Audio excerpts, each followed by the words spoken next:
What's up, comic book community? My name is Joe, and this is 360 Comics. Earlier this week, I picked up another comic book collection, and this time, the books were from the 80s and early 1990s, so mostly Copper Age stuff, and there were some pretty decent keys in there that I'm going to show you today. Stay tuned. Don't forget to enter our 2,500 subscriber giveaway here on YouTube. All you have to do is hit that subscribe button at the top, give this video a thumbs up for a like, and leave a comment down below. That'll give you one entry, and you can check out our other videos, like them, and leave comments on them for additional entries. The prize is this Edge of Spider-Verse #1, 1 in 25 Ramos variant featuring Aranya on the cover. This is a great book in my opinion, so definitely enter while you still have the chance to. We'll be picking a winner as soon as we hit 2,500 subscribers. Good luck. If you've been watching this channel recently, you may remember about a week or two ago, I got a call from a guy who I had bought his collection last year, and he ended up finding a couple more bags of comics in the attic, and I went over and I ended up buying the rest. This collection not only is from the same era, some, Copper Age stuff, but is also a very similar story. I bought a bunch of boxes of comics from this guy, probably like in the spring, maybe early summer, and he messaged me and said, hey, I found some more. I found 2 more boxes, and he was, willing to make a deal with me again. We had a great interaction the first time, and a real friendly guy. So shout out to him. And he actually remembered some things that I said. Remembered that I told him my wife collects typewriters, and he actually gave me a typewriter while I was there, which was really awesome. So shout out to Ryan, really great guy. Anyway, let's take a look at some of the books. Like I said, this was 80s into the early 90s. So late 80s, early 90s, about a decade spanning of comic books. And this was part of the same collection that I had already bought from him. So it was pretty similar stuff. Unfortunately, the condition was not super great. There were bags and boards on a lot of the books, but they were like old bags and boards, and a lot of them were like really, really dirty bags and boards, and some of them were not taped down all the way. So, there's some condition issues, not super high grade stuff, but hey, it is what it is. I don't think anything from this collection is going off to get graded, but there's still some good books in here. Starting off, we got Uncanny X-Men #162, just a solo Wolverine story, such a popular character that a lot of people collect, his solo appearances and stuff like that. Then we got number 184 from X-Men. That's the first appearance of Forge. This is a book I've spoken about that has some potential because I think that they might incorporate this character in the MCU. I think he'd be a really useful character to bring in, given a lot of his attributes. And then a couple issues later, these two always come together. I swear, every time I find first appearance of Forge, I also find this book, first appearance of Nimrod, futuristic Sentinel character, really cool design as well, and one that I would love to see on the big screen at some point.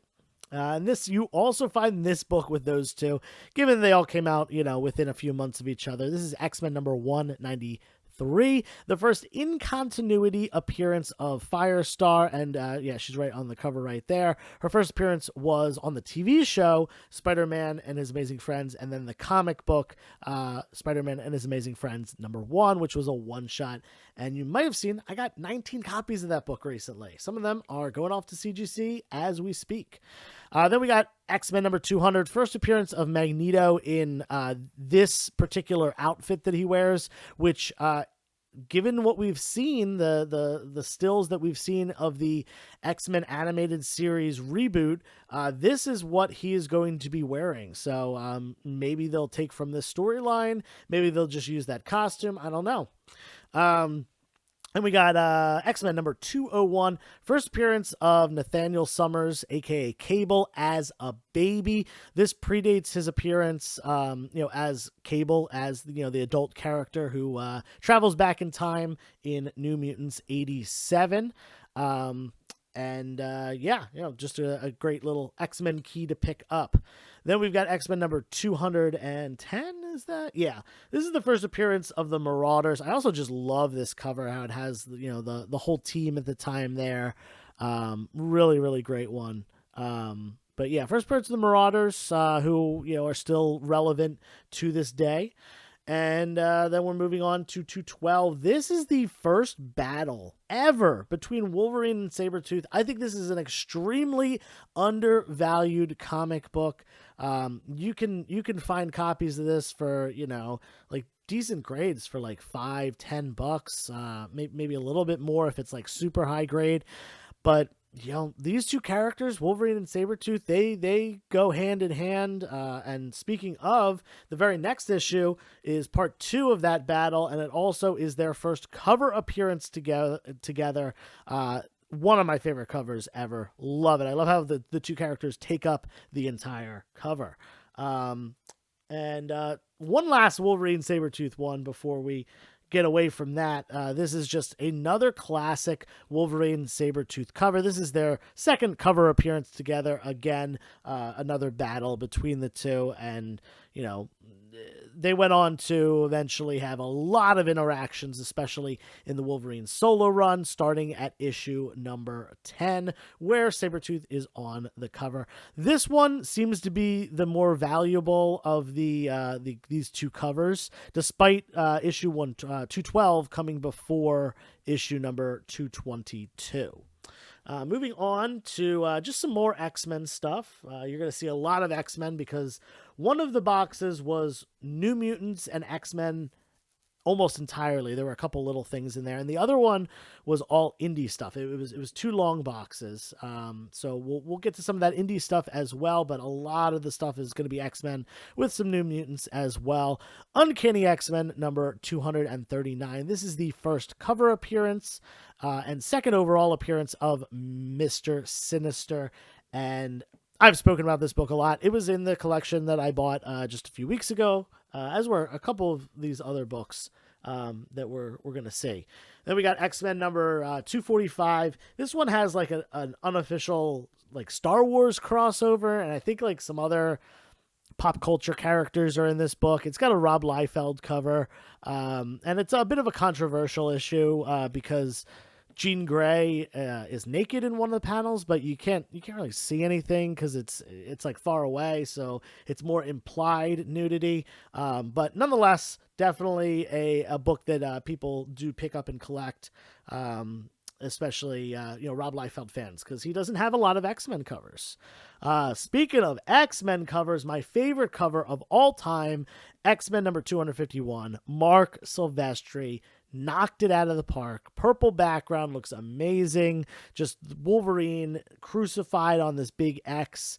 Great comic book. Not a key other than the significance of the first cover, but nonetheless, that is my favorite ever.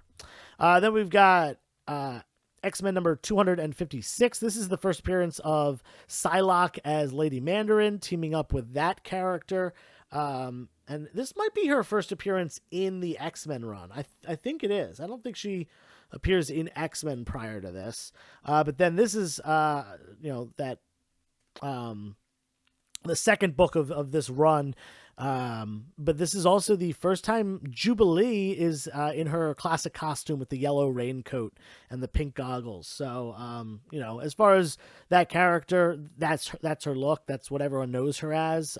So this book definitely has significance in that sense.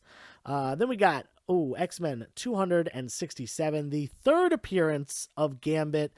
This used to be called the second full appearance. We know at this point, I think we can all agree, this is the third appearance of Gambit, second appearance of Gambit in the regular X-Men run. He's on the cover.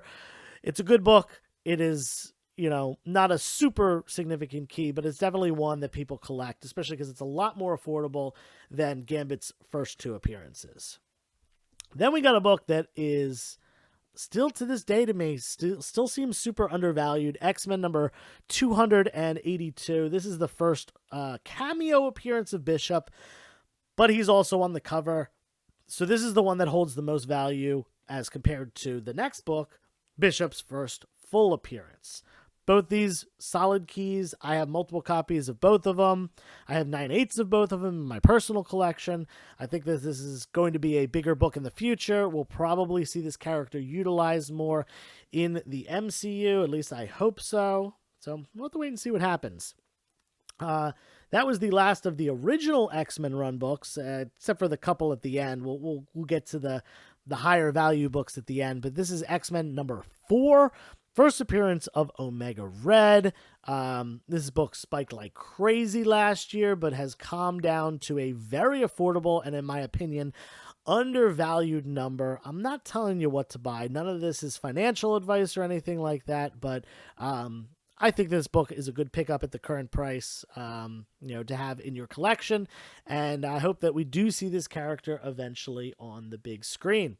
The only other book from that X-Men run, the Jim Lee X-Men run, that I have for you today is this one, X-Men number 24. Just such a classic cover by Andy Kubert, or Adam Kubert. Which Kubert is it? I get them mixed up. Andy. I was right the first time. Classic cover with Rogue and Gambit, and their relationship is definitely a major plot point throughout X-Men comics, as well as the animated series. Definitely big in the animated series. Then we got some New Mutants. This is issue number 1 of New Mutants. This is a reader copy. This is its beat, but this is their first comic book appearance. They do appear in magazine form, or not magazine, but graphic novel form prior to this.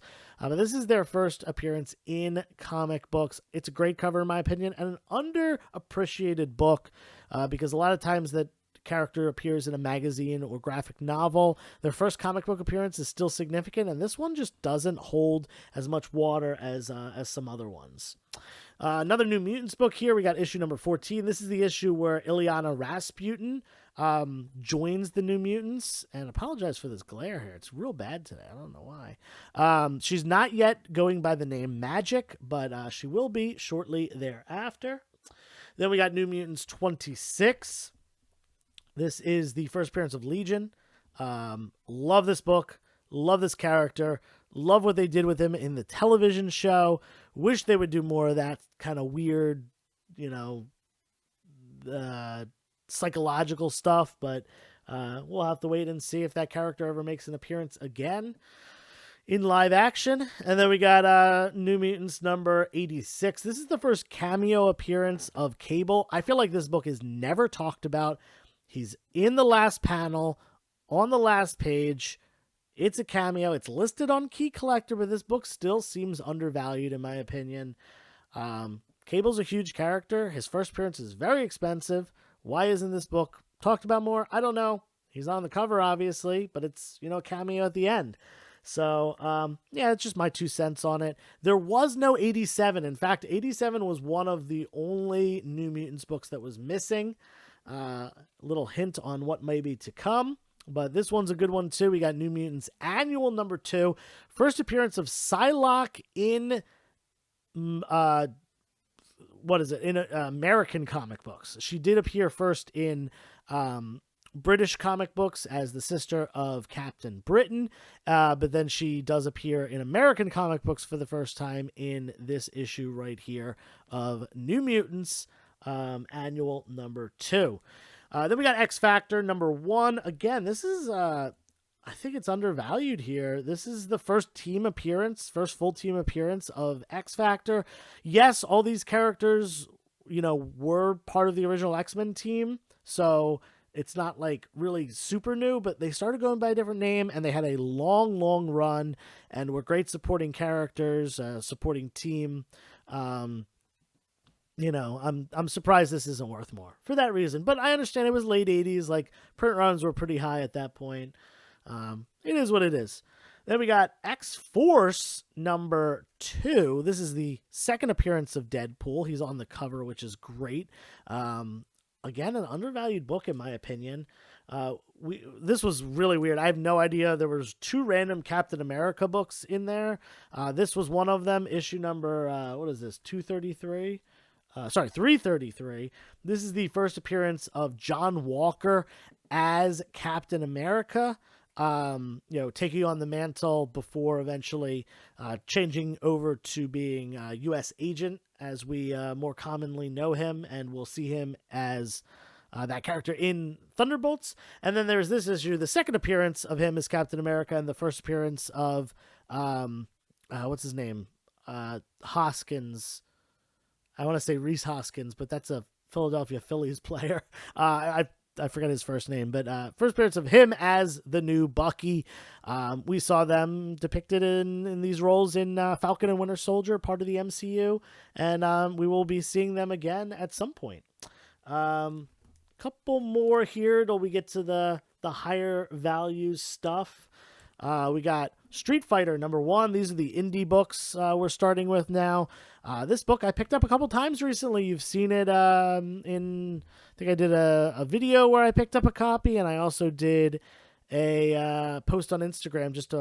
I picked up a flea at a flea market for like $1 or $2. But yeah, definitely a good one. Video games and comics, a lot of overlap there. Then we got Faust #1. This is Quinn and Vigil coming together and creating this more adult-themed character. I've never really read any of this stuff.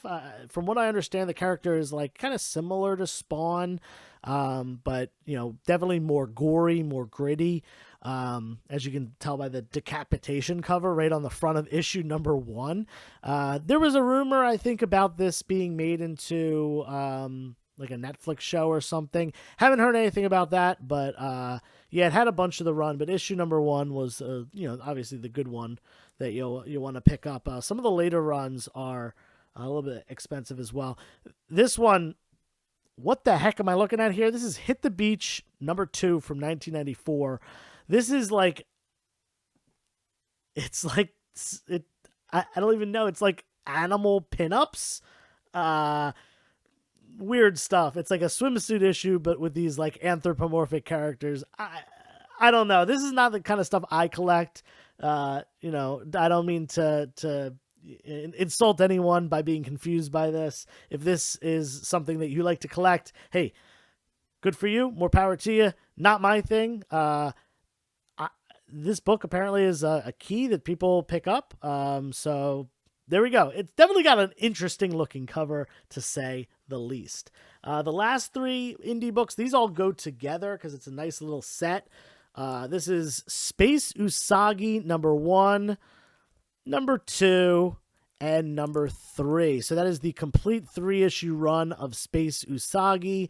Not Space Usagi's first appearance. I think his first appearance is in a TMNT book, if I'm remembering correctly. Maybe I'm wrong about that. But there was supposed to be a Netflix show. Did that ever happen?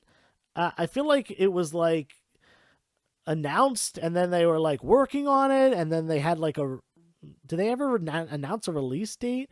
It might have even come out already. I'm not sure. I'm gonna have to look that up. But either way, I do collect Usagi Yojimbo stuff. These are probably not as high grade as the copies I already have in my personal collection, so these will probably end up selling. And unfortunately, the hype has come down a lot on them, so they do not sell for nearly as much as they used to. But nonetheless, still a little solid Usagi Yojimbo run from the late 1980s. All right, we're moving on to the best books in the bunch, in my opinion. And first up, we've got an X-Men book. This is issue #244. First appearance of Jubilee, character that I love. I grew up with in the 90s. We talked about her costume earlier in this, the yellow rain jacket. But I have so many copies of this book. I'm probably going to have to start selling them soon just because I might have too many. But I think that this character will show up in the MCU at some point and will probably be a pretty prominent character. I think that there's a lot of good attributes of this character that will make her interesting, as well as get a different audience into the movies and the comics. So fingers crossed on that one. I hope that she does show up because I do really enjoy the character. Moving on to another X-Men book, X-Men #221. This is the first appearance of Mr. Sinister. He's not on the cover of this one. We saw his first cover appearance earlier, but this is still a really classic Mark Silvestri cover, as well as a big key as far as X-Men go. A lot of people think, they've done Magneto to death. He's been in tons of X-Men movies and stuff like that. Maybe they'll do Mr. Sinister as a major bad guy. I would love to see that because he is a very awesome character as far as personality and design and overall physical appearance and stuff. I think that would be great. Then we've got X-Men number 266. This is a book that I had never gotten in a collection until recently, and I've gotten 3 copies in collections in the last 2 months. In fact, 2 of them in the last like week and a half. So yeah, I prior to that, this was always pulled out. Typically people will pull this out as being one of the more sought after books from the 90s. It doesn't end up being a super expensive book just because it is from the 90s and it does have a very high print run. You really need to have it in a high grade for it to be worth that much money. But unfortunately, this one is not super nice. But it's decent. It's not like there's not like tears in it or anything. Happy to have it, and I'm gonna probably have a couple copies of this book up in my claim sales because I do have a few graded ones as well as the couple that I've picked up recently. So if you're looking for this book, come by. The only indie book, the only non-Marvel book really in these most expensive books is this one right here, Star Wars Heir to the Empire #1 from Dark Horse Comics. This is the first appearance of not only Mara Jade, who is the wife of Luke Skywalker in this this universe, who I think they will eventually use. Maybe they don't make her Luke's wife, maybe they just make her her own character, but in my opinion, more importantly, it's the first appearance of Admiral Thrawn, who, is one of probably the most significant, big bad characters that has not shown up yet. Like, it was really Ahsoka, and him as far as live action and I guess Dr. Aphra. Those 3 characters were like the 3 that had not shown up yet. Now we got Ahsoka, so it's really just Thrawn and Dr. Aphra, characters who have appeared in novels and comics and maybe animated series, who have not shown up in live action stuff. So hopefully Mara Jade shows up, as well as Thrawn. I think they could do a lot with those characters, and they certainly are fan favorites already for those of the those fans who have gotten into other Star Wars material that isn't the live action movies, and I really hope so. This one, the front of it looks gorgeous, and I took it out and I was like, oh, this is really high grade. I flipped it over and I was like, ugh, it's got some spine ticks on the back. Such a bummer, because this book, again, in really high grade, is expensive. Unfortunately, this is not a 9.8 contender by any stretch of the imagination. And neither is this last book.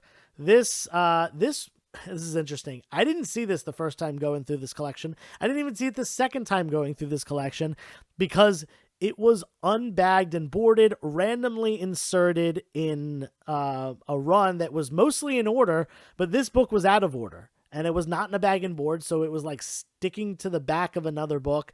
I had to clean it up a bit because it was not, like I said, it was not in a bag and board. But it's a good book right here. New Mutants 98. So this was like lodged in between New Mutants like 43 and 44. And the rest of the run was in order. And this is the first appearance of Deadpool. This is a pretty significant book from the early 1990s. Of course, 90s print run, so it doesn't get super expensive. But it's still one of the most sought after books of the early 1990s. It's got some condition issues. I gotta see what I can do as far as cleaning and pressing, and I don't do any restorative techniques or anything like that. Unfortunately, it does have what looks to be a little bit of color rub. I've got to compare it to a nice high grade raw copy and see what's actually color rub and what might be printing. Just the printing of the book, because it actually kind of looks like it might be part of the printing. Anyway, Deadpool. First appearance of Deadpool. This character has become immensely popular in the last few years, given the Ryan Reynolds R-rated movies. We're getting a third one coming up with Hugh Jackman as well. Definitely going to be a really cool movie. This was a great find in this collection, and if I can clean this up and get a nice grade out of it, I gotta send it to CGC to get graded. If I decide to, I might end up selling it raw. If I can get a decent grade out of this, I would be very, very happy. I would, since I didn't know this was in the collection, and also there's a potential for it to be worth more, I'll probably throw the guy some extra money, because this is probably, this is definitely the best book in this collection. And yeah, I mean, I might get a good grade on it. So depending on how it comes back from the CGC, I might hit up Ryan and throw him an extra couple bucks. We'll have to wait and see how it does. I gotta do some work on it first, though, for sure, because it was not in a bag and board. And almost every book in this collection, although the bags and boards were dirty and old, almost every book was in a bag and board. This was one of them that wasn't. Blows my mind. Anyway, hope you enjoyed the video. First time I've ever found a New Mutants 98 out in the wild. Buying collections for, over a year now, and you've seen some of the stuff that I've picked up, but never a New Mutants 98, so I'm happy about that. This is only the second copy of this book that I've ever owned. I did have a 9.6 newsstand a couple months ago, but I ended up selling that. Anyway, that's it. I've got a claim sale tonight, 7 p.m. Eastern time on Instagram, and I'm doing one on Friday as well, 7 p.m. Eastern time. I might do one Thursday, haven't decided yet, but either way, 10% off for both the Wednesday and the Friday sale, and you can combine shipping for the two sales. Yeah. Hopefully I'll see you there. Hopefully you enjoyed the video. Don't forget, leave a comment down below, subscribe, turn notifications on, all that stuff, and until next time, turn the page, wash your hands.